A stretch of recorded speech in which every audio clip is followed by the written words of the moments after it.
Son muchos los símbolos que rodean al cristianismo, objetos misteriosos de los cuales no hay una explicación lógica, y las teorías e investigaciones no son suficientes para explicar estos misterios. Hoy, Domingo de Ramos, fecha muy importante para muchos, comienzo de la Semana Santa, os traemos el mayor misterio de la cristiandad, el sudario de Turín, o como mejor se le conoce, la sábana santa. La sábana santa es un lienzo que muestra una imagen borrosa de un hombre con heridas similares a las de una crucifixión. Se trata de una sábana de lino de aproximadamente 4,5 metros de largo y 1 metro de ancho, que muestra marcas de heridas y contusiones que se describen en los relatos bíblicos de la crucifixión de Jesús. Se cree que esta sábana fue utilizada para envolver el cuerpo de Jesús después de su muerte y ha sido objeto de veneración y estudio durante siglos. La autenticidad del sudario de Turín ha sido objeto de controversia y debate.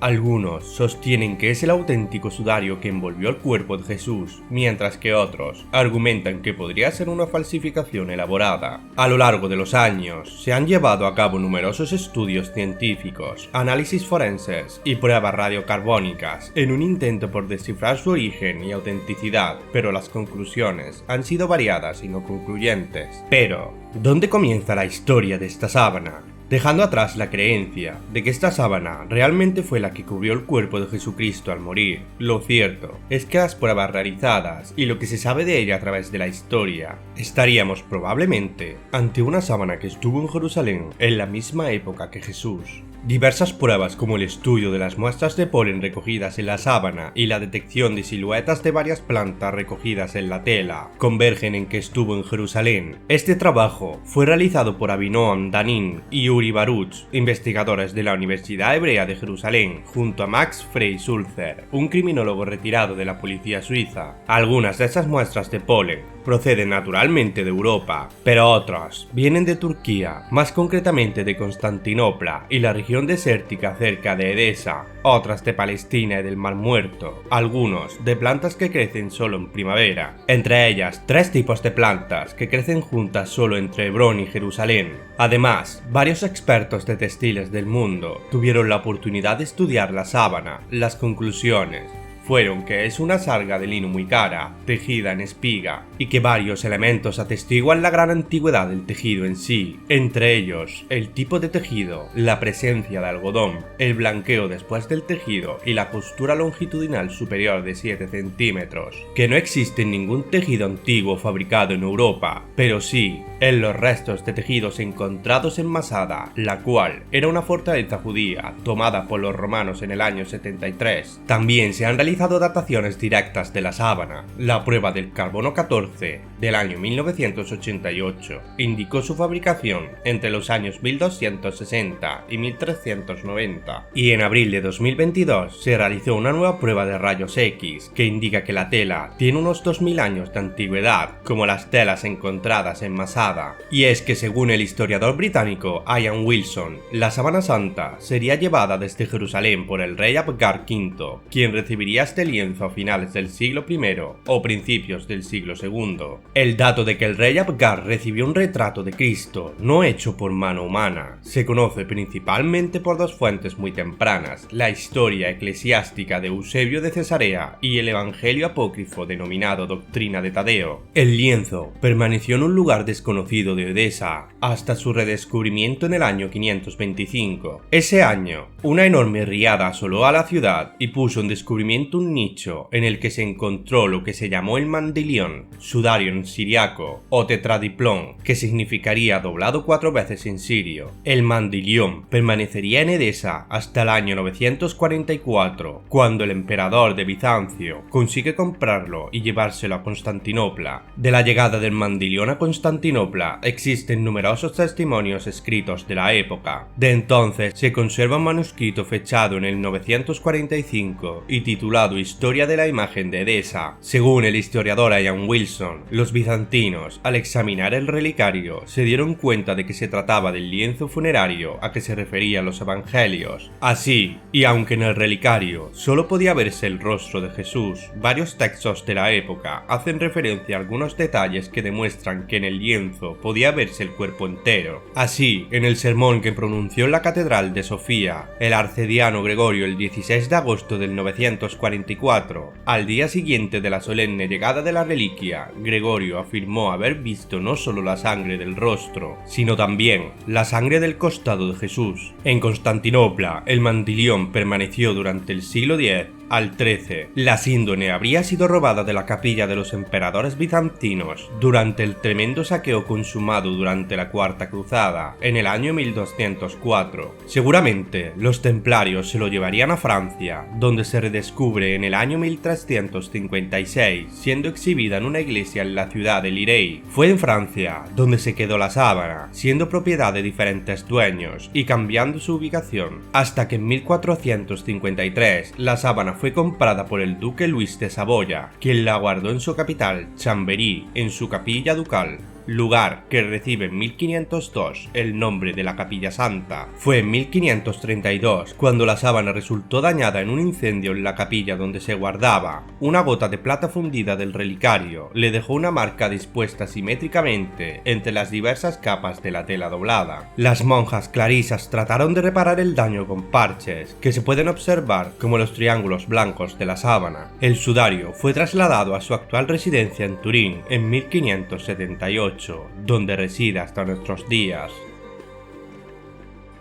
El estudio científico sobre el lienzo comenzó en 1898 hasta hoy, y lo primero que hay que tener en cuenta antes de empezar a dar datos es que esta tela, que ya hemos dicho que mide más de 4 metros de altura, se utilizó enteramente para cubrir a alguien. Es decir, media sábana correspondería al cuerpo por delante y la otra media al cuerpo por detrás. Teniendo esto claro, veamos qué estudios y teorías al respecto nos quedan por ver de esta sábana. En 1898, el fotógrafo Secundo Pina fue el primero en descubrir que al fotografiarla apareció con nitidez clara en el negativo la imagen del hombre que fue envuelto en la sábana santa, ya que sin esta técnica es muy difícil para el ojo humano observar todo lo que esta sábana descubre, algo de por sí bastante extraño, ya que presenta los colores invertidos respecto a una imagen óptica habitual. En el negativo se pueden ver perfectamente todos los tormentos sufridos por el hombre de la sábana santa, de acuerdo con todo lo que dicen los evangelios, e incluso con más detalle. Las manchas de sangre, que aún hoy son de color rojo vivo, atestiguan un traumatismo muy violento. La nitidez de los coágulos de sangre atestigua que la permanencia de la víctima en la sábana santa fue de corta duración. De hecho, la imagen plasmada en la sábana no tiene contorno, ni marcas de pincel, ni rastros de pigmentos, es decir, que muy probablemente no es una pintura. La imagen es termoestable y no puede ser borrada. Es similar a un negativo fotográfico. De hecho, las zonas normalmente iluminadas como la nariz son oscuras y las zonas hundidas como las órbitas de los ojos y el cabello son claras. Hay rastros de un algodón característico de Oriente Medio, restos del proceso de tejido, pero no hay rastros de lana, lo que está de acuerdo con las normas bíblicas, y podemos verlo en Deuteronomio 22:11, que dice: no vestirás ropa de lana y lino juntamente. También bajo los pies y en la nariz del crucificado hay restos de argónito existentes en Jerusalén y que podrían atestiguar probables caídas del hombre de la sábana santa. En sus ojos quedan restos de monedas como las utilizadas para cerrar los párpados de los muertos. Estas monedas, según las pruebas que les hicieron,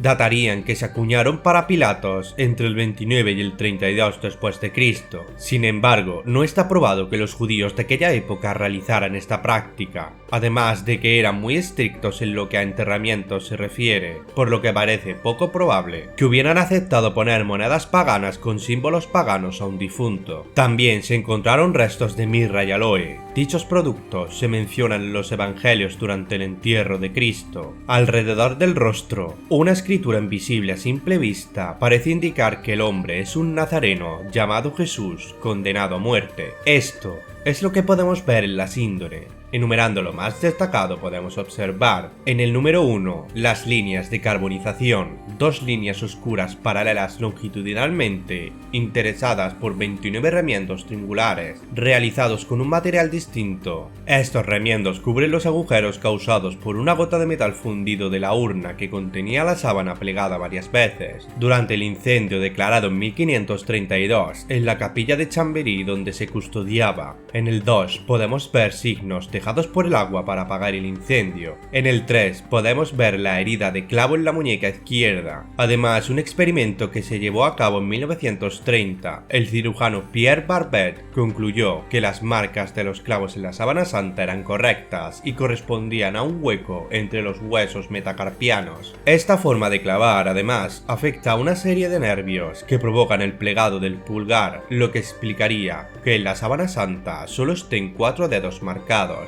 En el 4 podemos ver la herida del costado derecho, en el 5 el rostro, en el 6 coladuras de sangre en la frente, posiblemente debido a la corona de espinas, en el 7 coladuras de sangre en la nuca, también debido a la corona de espinas, en el 8 los signos de los azotes, en el 9 podemos observar remiendos del lienzo a raíz del incendio, y en el 10 la planta del pie derecho. Por todo esto, los estudios y las investigaciones científicas que desde hace más de un siglo se interesan por la sábana santa han llegado a los siguientes criterios. No se trata de una pintura, ni puede ser una falsificación, puesto que muestra una imagen de carácter negativo muchos siglos antes de que se conociera la diferencia entre el negativo y el positivo, y mientras que la huella o impronta de la figura humana tiene todas las características de una imagen negativa, las manchas de sangre se reproducen sobre la sábana santa tal como se ven en realidad, esto es, en positivo, puesto que la sangre ha coloreado la tela por contacto directo. La impronta ha sido impresa por un cadáver que aún no ha dejado trazas de putrefacción, es decir que el cuerpo ha permanecido envuelto en el lienzo el tiempo necesario para la formación de la imagen, pero no tanto como para sufrir el efecto de la descomposición del cadáver. Además, la herida de las manos no aparece colocada en las palmas, donde un falsificador la habría representado, de acuerdo con la tradición iconográfica, sino en el pulso, único lugar idóneo para sostener el peso del cuerpo. Además, las manos presentan solo 4 dedos, porque el pulgar se repliega como consecuencia de la herida de la muñeca. También se puede observar cómo la sangre salió del costado y está ciertamente derramada de una herida producida después de la muerte del crucificado, y Jesús, como se lee en el Evangelio de San Juan, estaba verdaderamente muerto cuando fue lanceado. Los modernos análisis por elaboración electrónica evidencian que las fotografías de la sábana santa, a diferencia de las pinturas y de las fotografías comunes, contiene en sí misma la tercera dimensión, por lo que es posible obtener de las mismas las estupendas imágenes tridimensionales que han conseguido resaltar detalles no visibles de otra manera, además del examen de los pólenes identificados sobre el lienzo sindónico, que sugiere la hipótesis del pasaje del sagrado lienzo en zona palestina y medio oriental. Y por último, el análisis hematológico ha demostrado que sobre la sábana santa hay restos de sangre humana, y también se sabe su grupo sanguíneo, siendo este AB, siendo este el más raro del mundo, aunque el único pueblo humano que más probabilidades tiene de heredar esta sangre es el pueblo judío. Además, otras reliquias santas como el sudario de Oviedo o la túnica santa de Argenteuil en Francia también contienen este grupo sanguíneo. Pero entonces, ¿es esta imagen realmente Jesucristo? Y si es así, ¿cómo fue creada?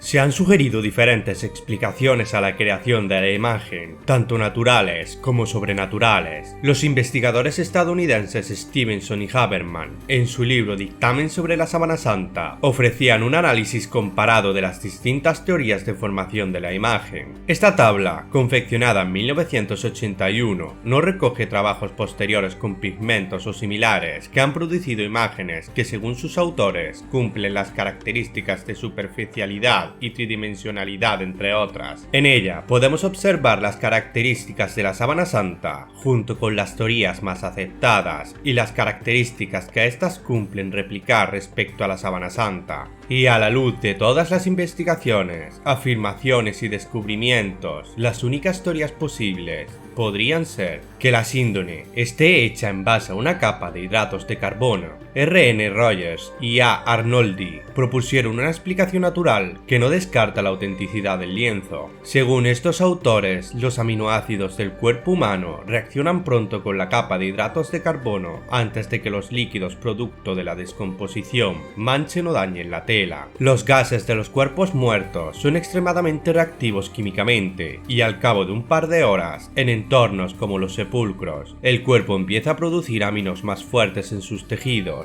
como pudristina y cadaverina. Esto provocaría el color observado en la capa de hidratos de carbono, pero crea preguntas sobre por qué ambas vistas de la imagen son tan fotorrealísticas y por qué no fueron destruidas por posteriores productos de la descomposición, algo que podría responderse de dos maneras: o bien, si hubo resurrección, o bien, se retiró el cuerpo de la tela en el momento requerido. Otra teoría sería la de que fue realizada con luz ultravioleta. Ya en 2005-2010, un grupo de científicos pudieron, mediante pulsos de láser excimer, obtener una coloración del lino extremadamente superficial y similar a la sindónica. También obtuvieron una coloración latente, invisible después de la irradiación, apareciendo solo como resultado del envejecimiento artificial y lino natural. El resultado, tal vez más importante, es haber identificado algunos procesos fotoquímicos al grado de explicar tanto el color de la superficie como el fenómeno de coloración latente. Es posible que estos procesos fotoquímicos creen ellos que hayan contribuido a la formación de la imagen de la síndone. También existe otra teoría en la cual creen varios creyentes que consideran a la imagen como un efecto secundario de la resurrección de Jesús, sugiriendo efectos seminaturales que pudieron haber sido parte del proceso. Afirman que puesto que la lógica obliga a descartar todas las hipótesis, hay que pensar en un hecho sobrenatural único para una imagen única, la resurrección de Jesús, ya que no hay explicación científica al hecho de que la imagen sea tan detallada y la intensidad guarde relación con la distancia y que solo afecta a las fibras superficiales individualmente. A todo esto hay que añadir la existencia de todo el conjunto de datos que aporta la sábana, que obligan a pensar que el hombre de la sábana es Jesús, como la antigüedad, el tipo de heridas y un largo etcétera. Se ha sugerido que el sudario colapsó a través del cuerpo de Jesús o de su deslocalización y que la imagen se pudiera haber formado por contacto directo al caer la sábana. Esta resurrección crearía una potente radiación a la sábana, dando así una imagen al detalle y que por ser distinta la duración de este contacto en función de la distancia, habría una intensidad variable. Quienes apoyan esta teoría señalan ciertas impresiones de dientes y huesos al estilo de los rayos X. Aún así, independientemente de su autenticidad, el sudario de Turín sigue siendo un objeto de gran interés tanto para creyentes como para académicos. Su misteriosa imagen y las preguntas sin respuesta que plantea continúan cautivando a quienes buscan respuestas sobre la vida y la muerte de Jesús, así como a aquellos interesados en la intersección de la ciencia, la fe y la historia. Pero ¿y vosotros qué pensáis? Dejadnos saber vuestra opinión en comentarios. Os deseamos una feliz Semana Santa y os damos gracias por estar otra semana más con nosotros. Recordad suscribiros y activar la campanita para no perderos nada. Podéis ayudarnos a crecer dándole like y compartiendo este vídeo. Nos vemos la semana que viene. Mucha suerte a todos, queridos amigos.